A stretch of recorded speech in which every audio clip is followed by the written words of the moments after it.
Check, check. Check, check, check, check. Check, check. Let's do it. Let's rhyme. Everyone know the words to Sweet Caroline? Bonsoir tout le monde. Good night, everyone. Thank you for being here tonight for this amazing panel. I'm very grateful to be accompanied by such great Canadian football people. To my left here, David Clanican, Commissioner of the Canadian Premier League.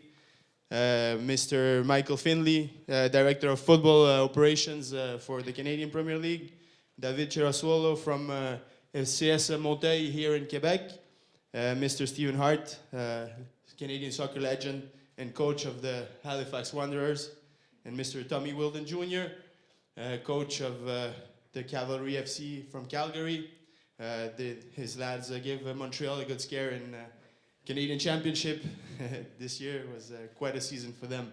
So we're gonna talk about the first season of this league, how it went, the successes, the challenges going forward. Let's keep it organic. Let's keep it football.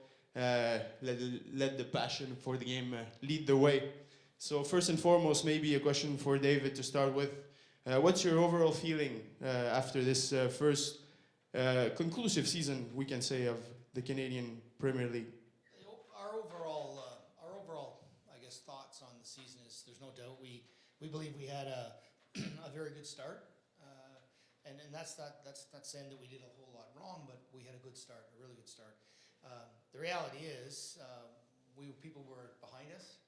They wanted us, so they would be forgiving on some of the things that we didn't do right. But and I look at that as they've earned the right now to be more critical next year. So as I've said to our team at the office, and I've said it to the owners at our Board of Governors meeting last week, that we need to be better. And so our work on 2020 started the day after the second leg of the finals, and I think it's important that we get better. Even though we did a good job, we can be better. And what are the main areas would you like the league to improve itself? Well, let me tell you about all the great things we did first, and I'll tell you the improvements. You think about all the firsts, right? You think about the Cavalry FC winning the spring and fall season. You think about the Cavalry putting out the Vancouver Whitecaps from the Canadian Championships. I think about not only what Cavalry did with Vancouver, but also I look at what the Montreal Impact went through with York 9 to lose by 1 goal, which was a penalty against them in the Canadian Championships. Fantastic. Forge going to CONCACAF, and Forge FC, taking down the Guatemalan club champion and then winning the first leg against the Honduran club champion and then losing in the second. That's fantastic. 3 players from the league that are Canadian players being brought up to the men's national team camps. Marco Carducci, Amber Didick from FC Edmonton, and then also Dominic Zator the other day. Sometimes names pop out of your head. He's so big, I can't believe that. There's hundreds of them. But all kinds of firsts, right? And that's the good things. Now, the things that we need to work on. We put the clubs and the coaches and the players through a lot. We packed a lot of things, as I like to say, 20 pounds in a 10-pound bag, right? And so we have to work on scheduling, and we have to work on shoulder months and how we set the schedule up. It's easier said than done, but we have to do that. We owe that to the clubs and the players. So that's something that has to happen. I think certainly we're in the process of working with Canada Soccer on referee development and discipline and how that's all handled, and that's important. That's all about developing the game as well. So those are 2 big things that we call out right away.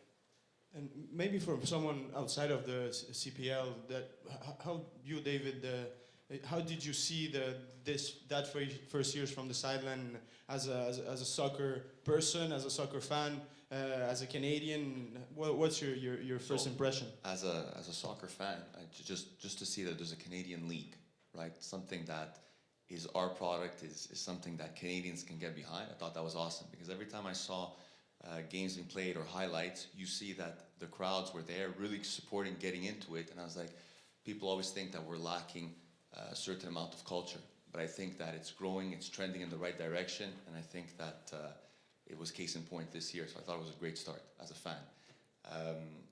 As a coach, I think the best thing I can say about the league is, we're just talking about it a bit before, is young players. You know, I've had the privilege to work with players at the National Training Center for Quebec Soccer for many years, and it's difficult for them because sometimes they don't see what the next step is, what's the next opportunity. And this now is clear. This is something in your backyard, something that if you work the right way, you put in the right amount of time, there is a possibility, right? Possibility to the top is always a bit narrow, but it exists. And I think that that's something huge that the young players are definitely going to take advantage of, and it's something that's great for them. Maybe a word from the coaches. How did you live this first season, this inaugural season unfolding, and the main challenges, as David mentioned, that 10-pound bag with a 20-pound load for you. How did you carry it through? I think it was enjoyable. I mean, what a journey, really. You look, we were just talking now, and I see our respective coaches in the room. That September 11th, we all met up to start the Got Game trials in Halifax, and then we've gone all the way through, did our first round of draft picks in last November, had the off-season, pre-season, and here we are again. As soon as the final's done, we're at exit meetings, and then we're back at it. And it also just shows the passion that we've got for doing what we said needed to be done. And it takes, you know, a village, right, to raise this child. And I think that's what we've got in the room and across the country now, to see so many people asking about how good the league was. We shocked people. We shocked people because nobody expected us to beat an MLS side. Nobody expected us to win in CONCACAF. And I think we shocked people. And also what's neat that probably isn't talked about, you look at the 3 top scorers in the league, and you look at Tristan Borges, Terran Campbell, and Easton Ongaro. They're all 3 under 21 Canadians. Now, any domestic league generally doesn't have domestic players under 21 leading the scoring charts. That shows you the future's bright. And what excites me now is the next, you know, our men's national team is doing well against the US in the last game. They've got another big game coming up with Canadian Premier League players in. But imagine the Olympic team, the Olympic qualifier team. Now will go in there, not from development systems. They'll be drawn out of the Canadian Premier League teams because they've played real minutes. I think that's fantastic. Yeah, first off, I want to say congratulations to Cavalry for one, winning the league. It showed a remarkable level of consistency, and congratulations to Forge for winning the playoff. It was exciting. I think both teams deserve to have played each other, to be honest. Overall, everything that was packed into it, it was the reality of playing in the league. So we knew that from the beginning. I didn't know how tiring it was going to be, but we knew that from the beginning. And you know, you just have to, as you grow, you learn to deal with things like that. We learn every time. It's like a layer cake. Every time we should get better. But I think overall, when I look at Halifax, we did not do well on the pitch away from home. But at home, it was at one point I was looking around thinking, you know, I never thought I would see the day when we have professional football in Canada, and I never thought I would see the day where I saw such a passionate crowd. So for me, you have to take the good with the bad and just grow from there. Canadian Premier League is a vision, first and foremost. What's the relationship, Michael, from the original vision for CPL that was in people's minds before the start of this league, and what we see today after the first inaugural season? Well, I think to begin with, I think it was interesting in the beginning. There was many people behind the scenes for a very long time to try and create an interest, but most importantly, a commitment. And David can speak more to the value of the ownership groups in this league that have taken on a project that many people said could not happen.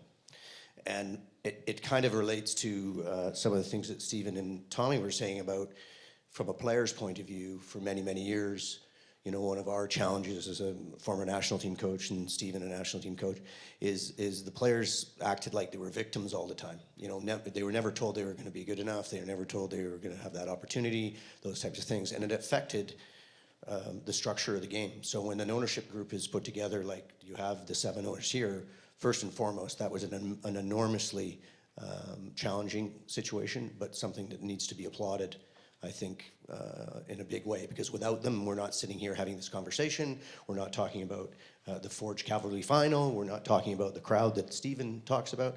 So from that point of view, there must be applause for that vision from the ownership group to see what was possible.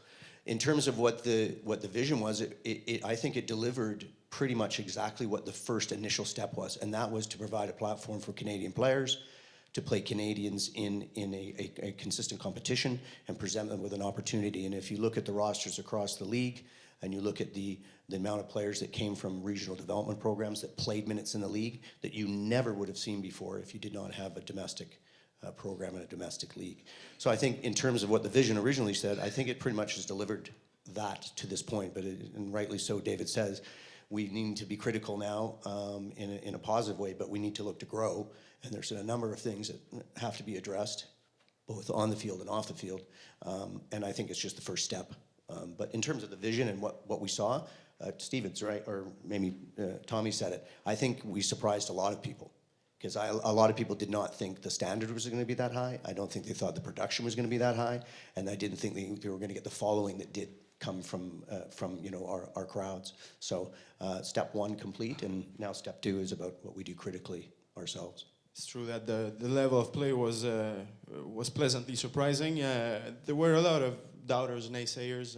David, maybe you can talk about the importance of making that good first impression, maybe to calm down the general doubt that existed before for the existence of a Canadian professional league.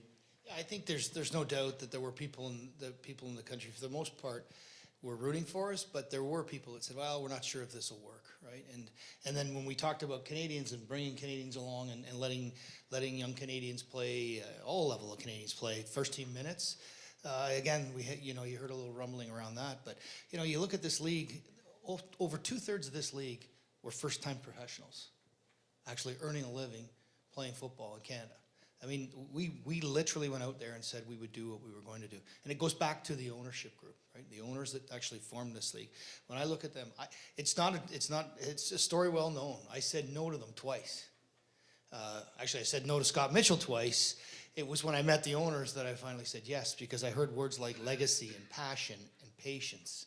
And they were saying all the right things and thinking the right way and doing it the right way. And that was the key for me, because I knew then and there that the doubters would go away quickly. And again, the product and what happened on the pitch this year from all the teams, led by the coaches, led by the players, it cast the doubts away very quickly. And when you see and you go to the different matches and you see the fans and the stands and the supporters that are there, it's fantastic. You know, and again, remember, it was the supporters groups across this country when Roy went across the country and Roy on the road. It was those supporters who helped design the colors and the kits and the names of the teams and everything else. So it was a big deal, and I think Canadians went all in with us. And obviously, you see the results. So obviously, the structure in the first year, the important thing is to show a solid structure, good quality on the pitch. I think the main thing for fans, for soccer lovers around the country, all over Canada, is the quality of football we see on the field. Maybe David can, as an outsider, maybe can talk a little bit about your general first impressions of the level of CPL. Did it surprise you at first? Did you have any expectations of any sort? Well, the first thing I want to say is, you know, they've been talking a bit about the scheduling, and one of the greatest compliments I think I can pay was the highlight packages were awesome. So when you'd come back, if you missed a game, you would get the highlight package. It was clear, it was good, it was there the next day. So you always felt in touch, in tune. So I thought that was great. For the level, I mean, I heard those naysayers too. There's people that, you know, are going to always have a tendency to be a bit more negative. You know, it's not going to work. This is not going to be this. It's not going to be that. But there's no reason for that, right? Because I think that there's a lot of talented Canadians. There have always been a lot of talented Canadians. It's just that they've never had a platform to work or to progress or to be blooded as young professionals, you know, at 21, 22, 23, to be guided by top level professional coaches so that they can improve, have those opportunities. So I wouldn't say I'm surprised, right, in terms of what the level was. I would say it's more, I'm happy it came together as I thought it should, okay, and I thought it was great for a first year. Michael, as a football development director for you, what you've seen on the pitch and what you'd like to see in the next few years, where do you stand? Well, I think first and foremost, we always want to raise our quality. You know, as we said, we were very pleasantly surprised in what we saw, and that you have to take your hat off to those players. And I agree wholeheartedly with David here that you know there was a number of players that were existing that just nobody knew about, and they didn't have the platform. We talked for many years about the fact that and Steve and I were talking about this today, about almost being over-organized at youth football, and we drive our players to a certain age, and then we don't give them any vehicle to drive to their next destination. So to cover that black hole of football, this is exactly what we're talking about. So over the next years, you want to see an increased quality from our perspective. I think we need to be very specific about exactly what we're looking to develop. We need to find our own identity, and because every football nation does have an identity, and I think we've battled it for many years. We've thought we were one thing, and then we had to change it. It was very hit and miss in terms of what we're doing, and I think we have to use this league as a platform to form our own identity as a nation of footballers. Certainly, we'd like to see increased value in the players that are participating, specifically on the international front. I think we need to raise the quality there, and I think that's just going to be through a much more specific and focused effort, because there was a lot of moving parts in the first season, and it was a big ask to build teams from basically nothing. A couple of teams had some advantages in the sense that they'd been involved with programming, but a lot of the teams were from scratch. So I'm not saying you need to give them a pass, but you need to at least be flexible in the sense that there was challenges. So I think it's more about the increased quality on the field, the competitiveness, which will then shrink the distances between the top and the bottom. And ultimately, you know, that's going to benefit everybody, including quite rightly so, specifically our youth and our under-23 teams at the national team level, because those were massive voids in our system. One of the main missions of the league is, of course, to promote and develop Canadian talent, but you mentioned international talent, football being the global game, right? Maybe on the coach's perspective, how do you, going forward in this league, how do you maintain that balance between developing Canadian talent but adding that international flavor to your teams and the league? I think it goes hand in hand, because the international players, they bring something different, of course, and our for example, our Canadian strikers playing against an international defender that might be doing something different, or a midfielder, you have to learn to deal with that, right? And then of course there's the off the field, there's the dressing room, there's how they train, all the things that they bring to the team from a positive element. You can't really put a value on that.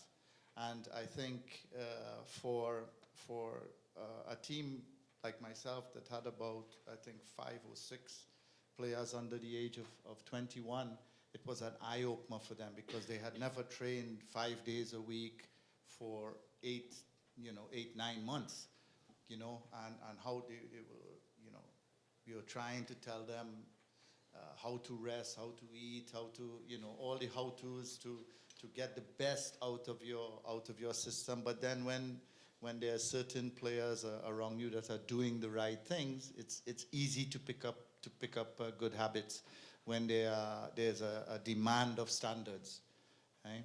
And I think that's extremely important.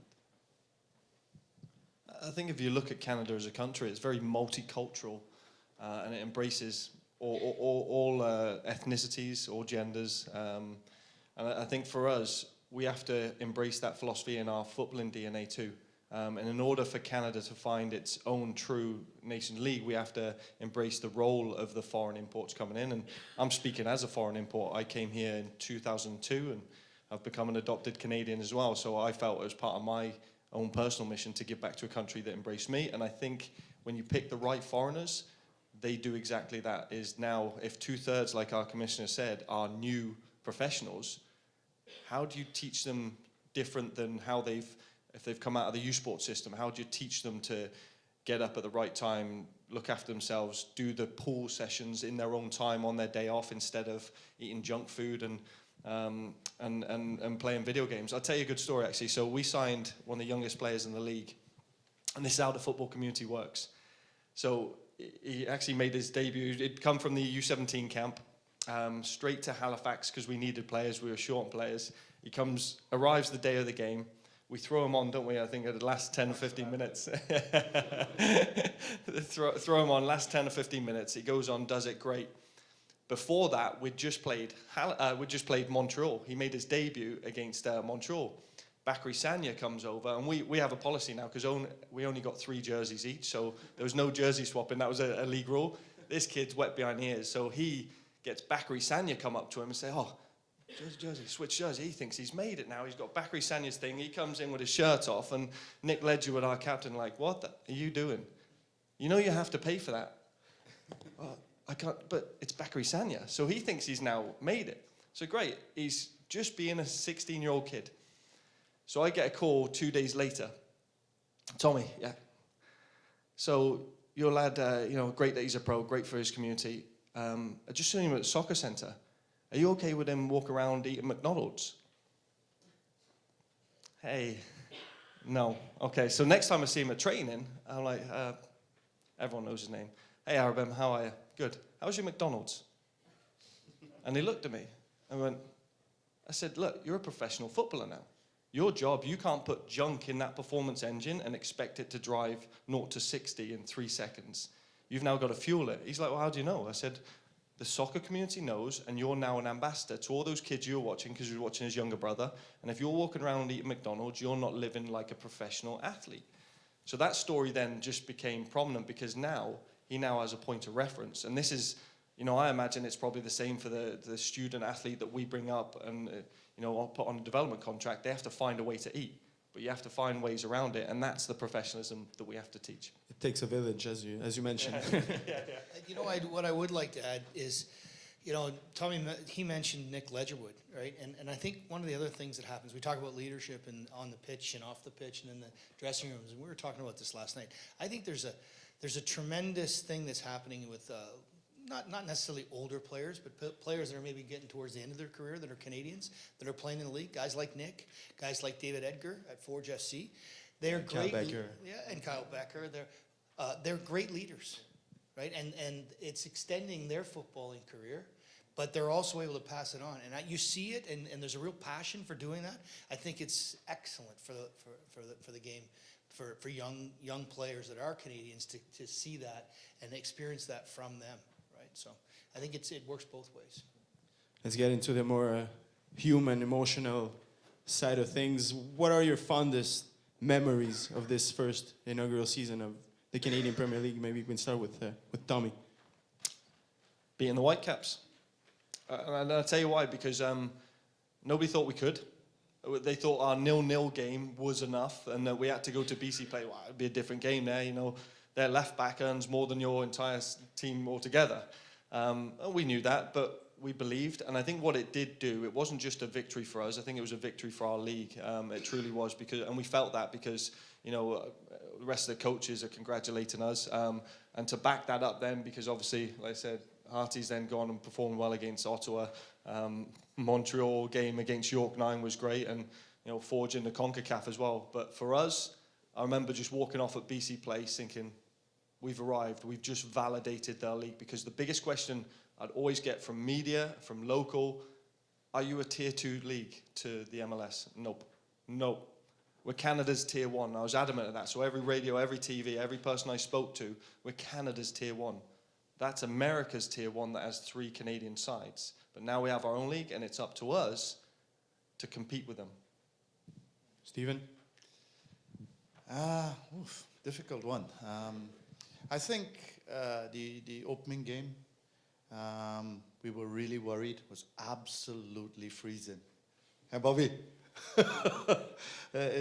You know, for us, at the opening game of the stadium, it was cold. And we didn't think anybody was going to show up, honestly. And then we get there, and they're singing the national anthem, and there are a few people there, you know. And then all of a sudden, you know, the game's going on. You don't really think of crowd, and you look up, and the place is packed.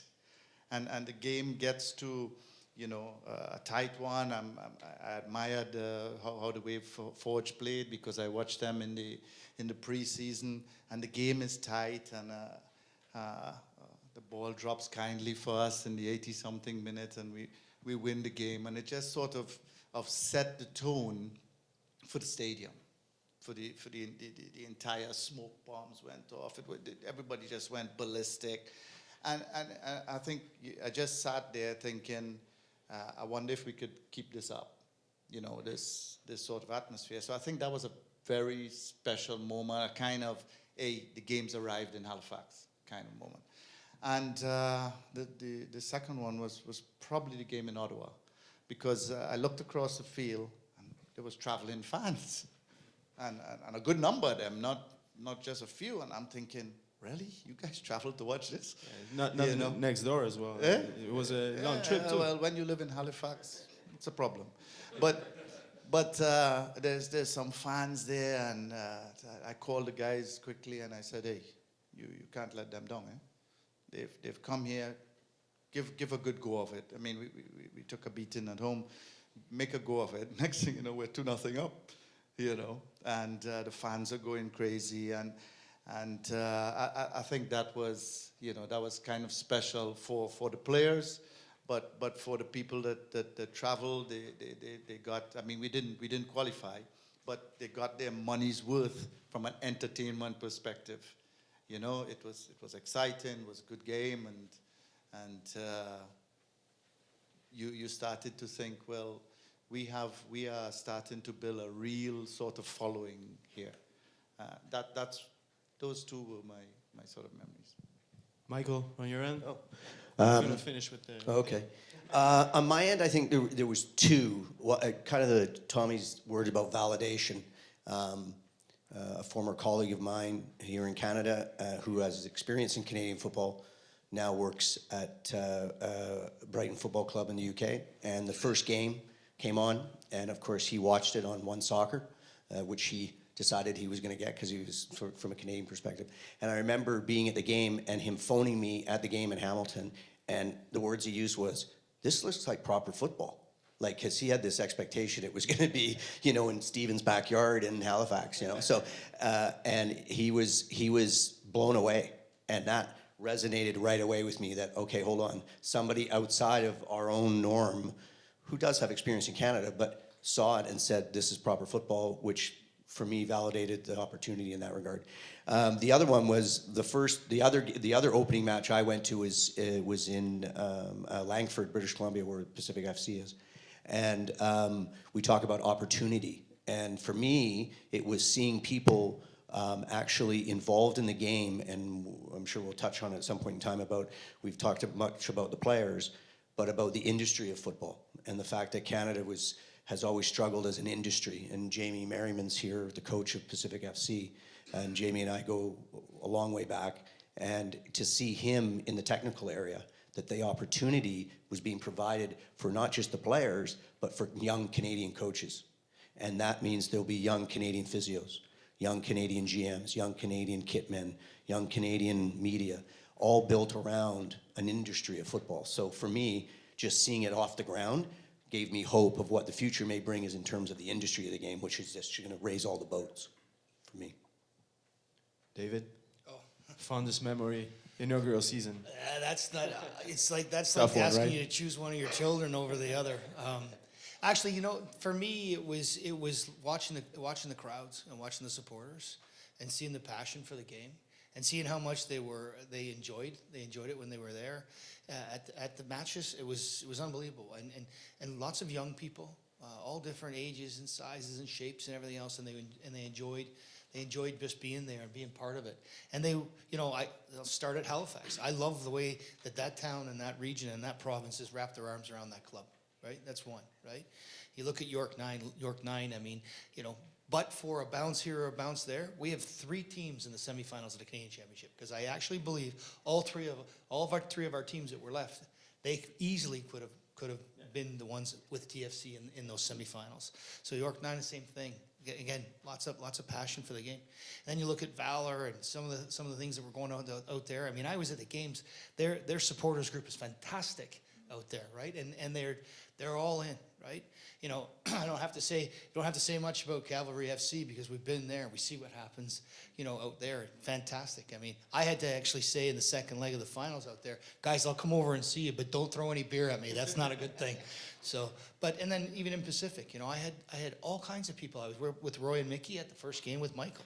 And all kinds of people just walking up and saying, "Can I just shake your hand? Thanks very much for doing this." I said, "I didn't do it. The owners did it. But thanks for you're welcome." Bro.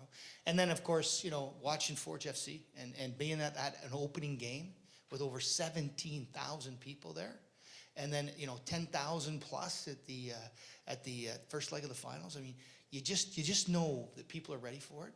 Folks are ready for it in this country. We just have to deliver the goods. That's the key thing, and we will. It's been one thing after another every single week. Most favorite memory is all 5 of my kids are totally into this league. Totally into this league. They don't all support the same teams, which can make for an interesting conversation at dinner, but the bottom line is they love it. And so hopefully the rest of the country replicates that. And David, maybe to finish on that thought, as a Canadian soccer fan, what was the moment where you said, this league is for real, this is what we were waiting for? I think there were a few times. I'd say in the lead up, I really liked the way the clubs were launched.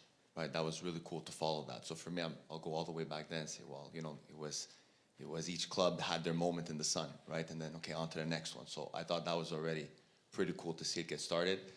In terms of the play, I remember when the schedule came out for the Canadian Championship, I said, okay, this is going to be something. This now, it's not going to be 2-3 teams, and then, after 1 or 2 games, it's all done, right? I thought it was a proper competition, and I thought it was really more enjoyable to follow, right? Because, again, there's no team in Quebec right now, so I was kind of watching. Not yet, right? So I was kind of watching them all and saying, okay, let's see what everybody does. So it was really awesome to follow the Canadian Championship.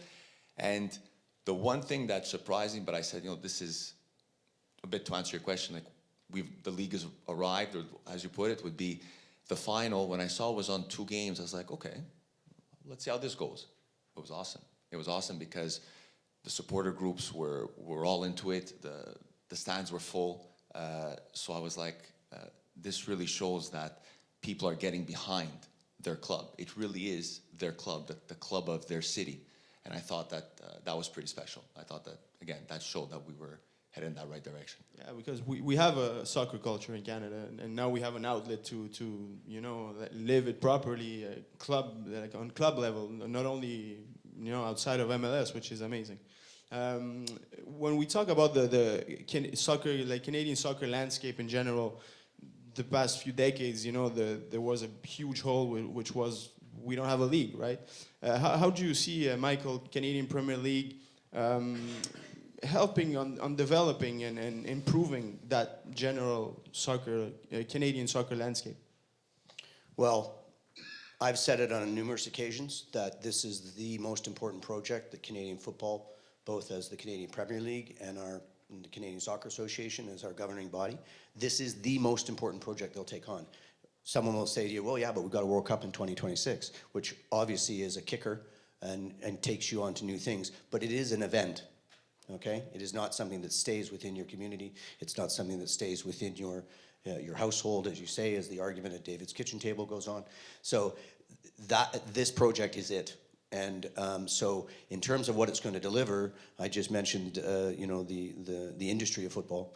But what it's also going to deliver is it's going to deliver multi-levels of bridging for the players, because we mentioned that you drive them up to a certain part and then you couldn't take them anywhere else. And when they were going somewhere, it was a very narrow place, and Stephen will allude to that. In the national team, it's always been a problem in terms of getting quality minutes, quality times and match play. We would select players, the senior team, 23s, 20s, and they hadn't played a match in 6 months. And you're asking them to perform on the stage. So this is going to bridge that, which would include a bandwidth of play underneath the CPL over time.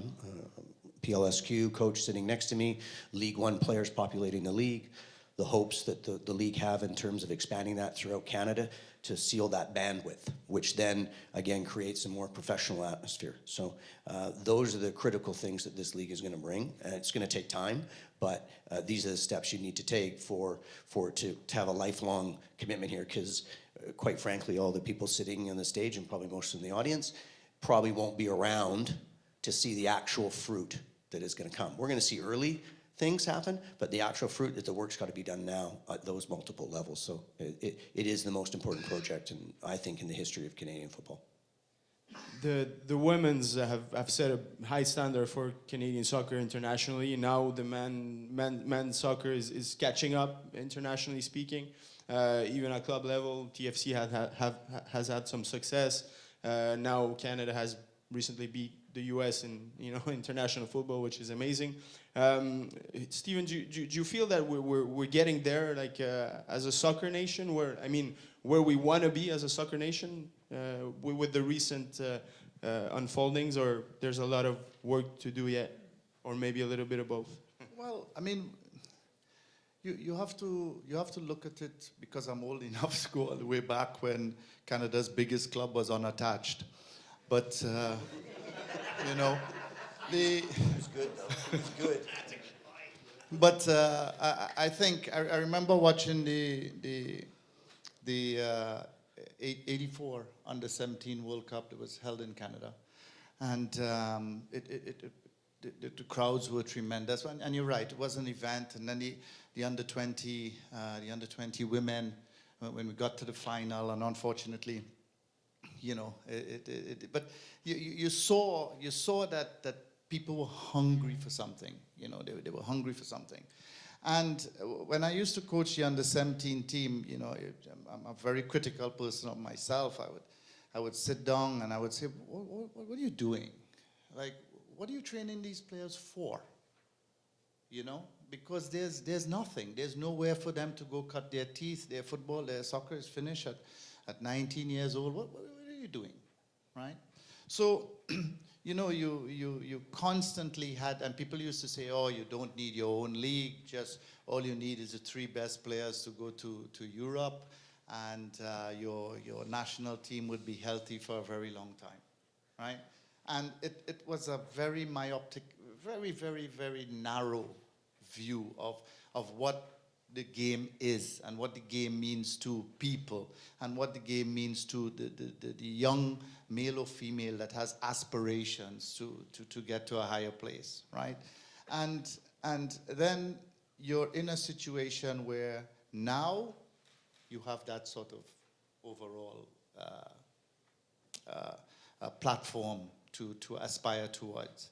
Good. And I think when you look at what's going on and the cities that they are going on in, you are getting now a completely different audience that wants to watch football, that wants to go to football, and wants to play, right? Because you have the traditions. Quebec, between Quebec City and London, Ontario, is 20 million people. If this was Europe, they would have a league with 4 divisions, and you understand. But now, because of the markets that the CPL have gone into, I think you are generating a whole new viewing audience and a whole new playing audience, and, as we all said, a place for our players to cut their teeth and to finally see their rewards paying off. This weekend is the U Sports Championship held up at CEPSOM, l'Université de Montréal. Tomorrow is going to be 100% the Quebec final between les Patriots de UQTR and les Carabins de Montréal. Mike, I think you're the indicated person to tell us what's the main goal of the U Sports program with the CPL, and how do you measure its success? Well, the U Sports program, and we have to give credit to Jim Easton, who's on our staff, and the U Sport people who sat down with senior management of CPL and came up with an idea which was very groundbreaking when it comes to not just the identification or selection of players. It was actually a whole policy change that relates to professionals versus amateurs and what that meant to our game. I think the youth sport program, first and foremost, provides a plug in a part of our scouting and identification system that we didn't have before. I mean, one of our great challenges for many, many years is when we were trying to ID players, evaluate them, scout them, and ultimately recruit them was we always heard that you're picking the wrong players. You missed David, and you missed David, you missed Guy. And one of the reasons was we did not have a robust scouting system that intertwined with all of those football communities. So slowly but surely, you want to introduce these types of programs so you start plugging these holes so these players start to populate. So that's generally why it was put in place. That late bloomer type player is in existence in youth sports because of the age bracket. How you measure the success? Well, I think you can measure it specifically first and foremost on last year's success, which was some of the players that came out of the youth sports, when you do an evaluation of their contribution versus the cost, they were some of the highest in the league. You have Easton Ongaro, who played in Edmonton, who was scoring goals on the trot, and he's a youth sport graduate. So it gives credibility and validation to, it's an area that we need to focus. It's not, you're not going to necessarily find the player, but there's a chance you might. And I think it's just one element in a larger domestic scouting network that has to be unfolded over the years. We've talked about the effect CPL has had and is going to have on the Canadian soccer culture. Commissioner, how do you see the league binding the country together around this passion, this common passion we have worldwide that's called football? Yeah, well, it's just like Steven said. At the end of the day, I love that line. The biggest club was unattached. I mean, truthfully, if you look at Canadian players that played overseas, I mean, they're like a band of nomads, right? They didn't have something they could point to back home, right? I think having a professional Tier 1 league in this country, it builds respect over time, but a sense of pride is there, right? And so when we look at, one thing about this country is we are sports mad. We really are. For 35 million people, we're sports mad. And if Canadians get behind this game and really fall into it, we can do a lot. We do a lot with a few people in this country, not nearly as big as our neighbors to the south, right? But we can do very well. And I think it just is. It's going to take time. You got to keep working at it. I think we've got some, as Michael said, we've got some areas that we still need teams in. This not having a team in this province is a big issue for me, and we're going to solve that. I know I'm 100% confidence that we'll solve it, but it's going to, it's got to come at the right pace. You don't start just plunking teams in because it's the right thing to do today. It has to be right so that it stays there. And so, this province, there's another couple of provinces in the east for sure, and of course Saskatchewan. But the fans are there, the supporters are there. They're driving the cause. When I was out in Calgary for the second leg of the final with Forge and Cavalry, there were 3 supporter groups from across the country, literally, who I said to Tommy, Tommy, they hijacked your pub night the night before the second leg of the final. The guys from Saskatoon were there, and they were demanding a team, much the same way the Wanderers supporters did in Halifax. There was a team from Kitchener-Waterloo, right? A supporters group from there that are also demanding, right?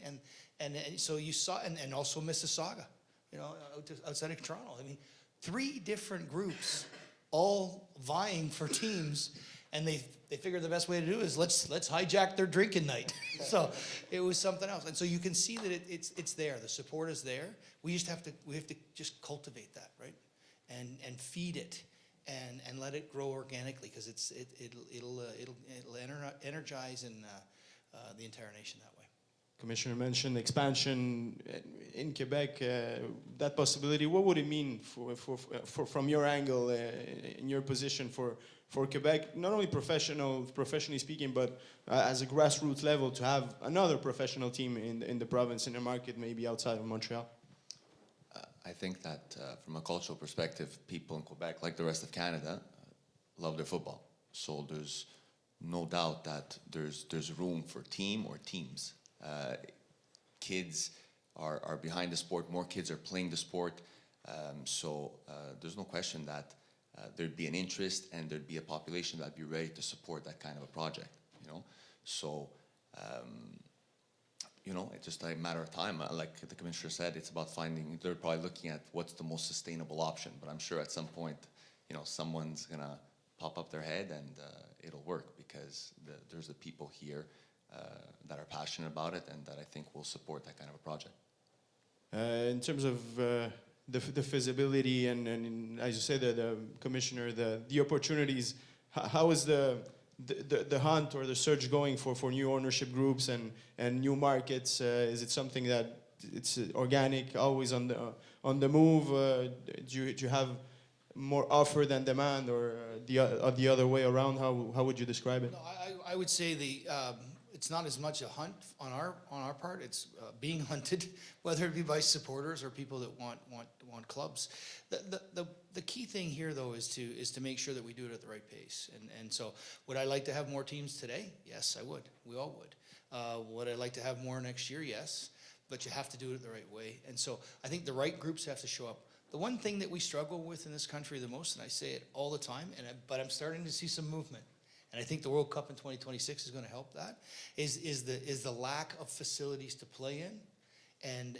It's whenever I start to talk to an owner, potential owner, and they show up, they've got a good business plan, they've got good partners attached to it, they're ready to go, and I ask them where they're going to play, horror on their face.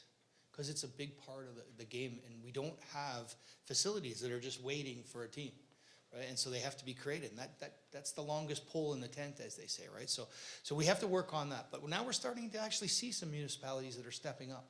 I didn't expect to see that. And you don't need to build a $200 million stadium at this point in time for a football club, but you do need to have somewhere to play, and it has to be good and entertaining.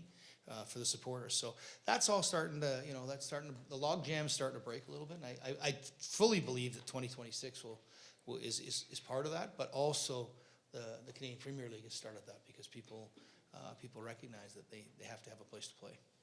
I heard you say at the beginning of the season in an interview, if I'm not mistaken, the goal for the league was to reach 14 teams by 2026. Is that something that's there and has not moved? It's still there. That's where we are. As you look across the country, the problem, if you look between 14 and 16 teams in the Premier League, that's probably where you want to be. Our goal, obviously, we've talked about it, and I talk about it pretty passionately. I'd like to be there by 2026, so that we're actually thinking about a second division. Because again, another thing that exists in this game of ours, this idea of promotion relegation, just adds another dynamic to the whole thing. It's very entertaining for folks, and so I think that's a real opportunity for us. And again, it's a different level of football, but it's also a feeder system as well. So I think there's, we need to be thinking and dreaming big. We have to have big goals here, and that's I think we do. You just opened an amazing door for me. I'm being from Argentina, being born there, and you talk about promotion relegation. It kind of brings me up to like what I know about football and what I'd like to see here. Maybe what's your take on pro rel in North America? Is it feasible? Is it doable? Is it viable? Tommy, maybe Steven after? Yes.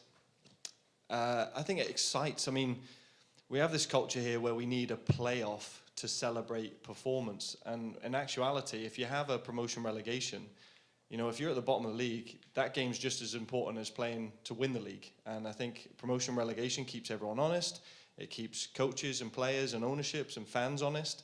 I mean, you see, anyone that's seen that documentary, Sunderland Till I Die, that's a great one because of how powerful and emotive it is. Because essentially, whether you're religious or not, whether you're married or not, I think you never change who you support. It's so true. And what we're creating now is we've created 7 tribes across the country. And the supporter sections that you're saying, now we've got new tribes, and the tribes, we're tribal by nature, that's how communities are built. And you attach to a tribe because you believe in that, and that's it, and it's binding for the rest of your life. So if you have promotion relegation, the fear in Canada and the fear in America is that suddenly it's a loss of revenue and it's everything like that. But actually, it spikes emotion. And you look at Man City, is a great story of it now. Everyone celebrates the Pep Guardiola era. But actually, the fans are deserving of it because they still get crowds. They were getting crowds in League 2 in England because they were part of that tribe. And I think it will test how well we want to support our teams. And if we're getting gate crashed at beer nights and things like that, how Canadians that just means now these tribes are forming, and we just got to keep adding the fuel on the fire, and we'll see it grow. Yeah, that's a tough one. I think you have certain traditions around the world. Promotion and relegation is normal because the fan base and the culture is you are born into a club, right? You are born into a club. That club goes down. You go to countries. You go to Argentina. You go see a small game. It's a good crowd, even though that is dying a little bit. But I think it's something that we have to approach very, very slowly. Because if you look at our neighbors, if I may, they have the MLS, and then they have the largest league in the world, which is the USL. At some point, that could grow into promotion and relegation. But I think at first, I have children. First, you have to learn to creep, and then when you begin to walk, soon you'll be running. Maybe it will take a bit of time. I like it. Personally, I like it because it has a certain amount of passion with it, but I'm not sure it's something we could just bite off and swallow very easily. We need to build that passion first, and I think the CPL is a huge first step in that direction. Gentlemen, thank you very much. I don't know if you wanted to add a little something before we end to close the conversation. Singing? Yeah. Do you want a tune? Karaoke, maybe. No, I think as we started talking right off the bat. I think the league coming into Canada and having a first tier professional league in this country is going to do wonders for the game. I can't sit here today and say that the Canadian men's national team is playing better because the CPL is there, but you know what? I think it's. Momentum is built in many ways. It's never one big stroke that does it. It's a bunch of things, and people start feeling more confident in everything they see, right? And so for me, I think everybody's got to do their part. We're going to do our part. All I do is look around for everybody else to, okay, stand up and do your part, right? Let's build this together because it is the greatest game in the world. And Tommy's right. Like, people do show up at games when their club goes down to third division. There's a very famous Scottish football team that I support that went way down and was still getting 50,000 fans at a game. So, we know that this game is something that everybody, that you feel it. You feel it not just in reading the newspaper or watching highlights. You feel it in your heart. Your heart hurts when your club doesn't win. Your heart feels full when they do win, right? And there's nothing like it. We all know this, right? And so I think the game's in a good place right now in this country. The momentum is going upwards to the right, as they say in business. They say any chart that looks like it's going upwards to the right, take that every day, right? So, and I think that's where we are with the game of football in this country. So thank you Very much. Just one thing, we were just talking, David and I here. First of all, I'd just like to also thank Quebec Soccer Federation. They were very helpful with us here this week. Many of you maybe don't know, but we ran an under-21 game today with Ontario and Quebec in a very cold venue, but some very brave players and actually some very brave coaches, I think, standing in the stands with their toques on.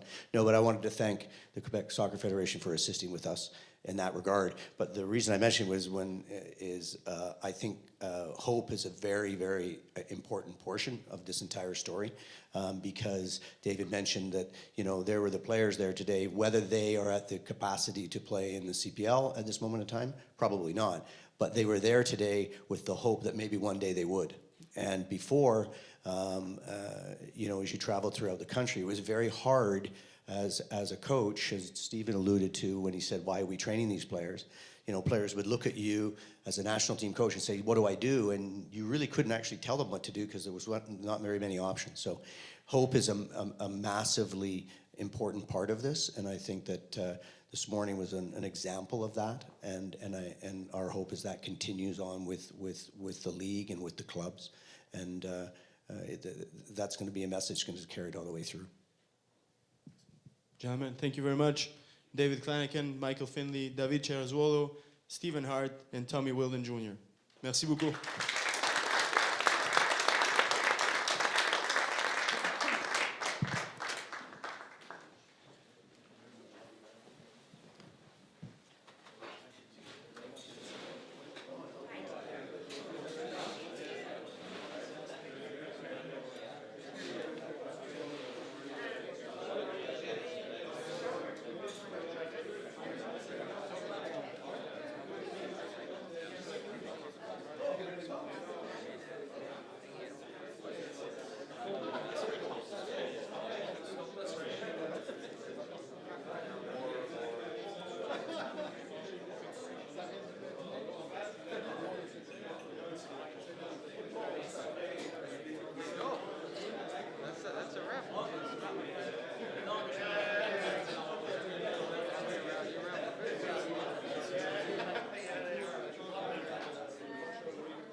Jamie wants to do a dinner with coaches, I think. So just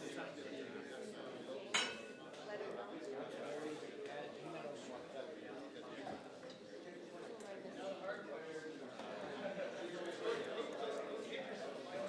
What David's gonna do Fantastic. Is Ryan? That was great.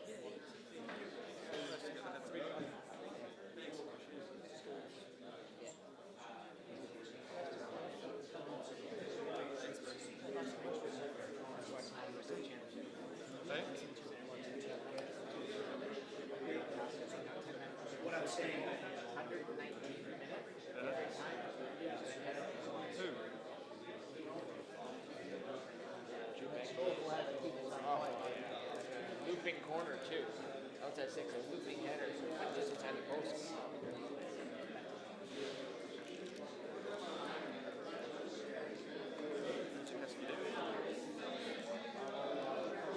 That's looking at basketball offense.